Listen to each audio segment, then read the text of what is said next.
Assalamualaikum warahmatullahi wabarakatuh.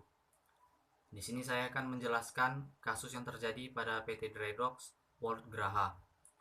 Kasus yang terjadi pada PT Drydox adalah sistem pengupahan bagi buruh outsourcing dan juga subkontraktor yang tidak mengenal yang namanya upah lembur.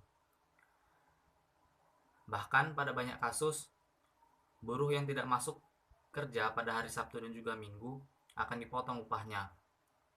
Sistem pengupahan untuk buruh outsourcing dan juga subkontraktor dihitung per jam atau disebut yang namanya upah dasar. Besarnya beragam, mulai dari Rp4.000 per jam sampai dengan Rp7.000 per jam. Umumnya diterima per 2 minggu. Di sini saya akan menjawab pertanyaan nomor 1. Menurut saya karyawan bisa menuntut pihak PT Drydox karena PT Drydox tidak membayar upah lembur karyawan yang dimana hal ini telah melanggar Undang-Undang Nomor 13 Tahun 2003 tentang Ketenagakerjaan Pasal 78 Ayat 2 yang dimana dijelaskan pengusaha yang mempekerjakan pekerja atau buruh melebihi waktu kerja wajib membayar upah kerja lembur. Assalamualaikum warahmatullahi wabarakatuh. Nama saya Marwa Azhara. Saya akan menjawab pertanyaan nomor 2. Pertanyaannya, alasan apa yang diterima jika perusahaan bisa dinyatakan tidak bersalah?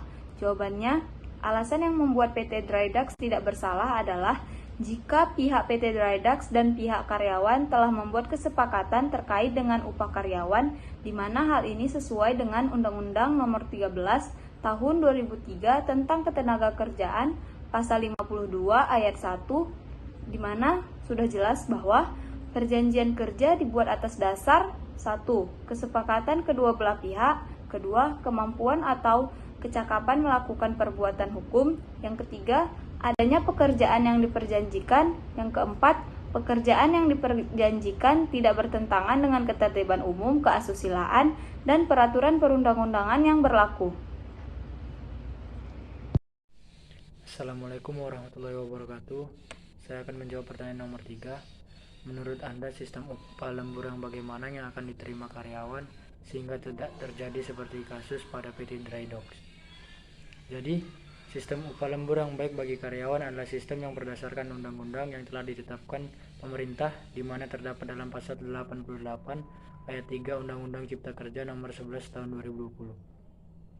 Di mana dijelaskan kebijakan pengupahan meliputi 1. Upah minimum, 2. Struktur dan skala upah, 3. Upah kerja lembur, 4.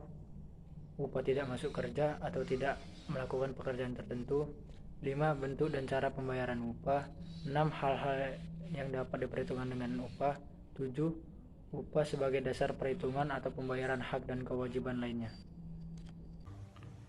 Di sini saya akan menjawab pertanyaan nomor 4. Menurut saya, bekerja pada hari Sabtu dan Minggu di PT Drydox termasuk lembur karena dalam Undang-Undang Nomor 13 Tahun 2003 tentang Ketenagakerjaan Pasal 78 Ayat 2 dijelaskan bahwa perusahaan yang mempekerjakan buruh melebihi waktu kerja wajib membayar upah lembur.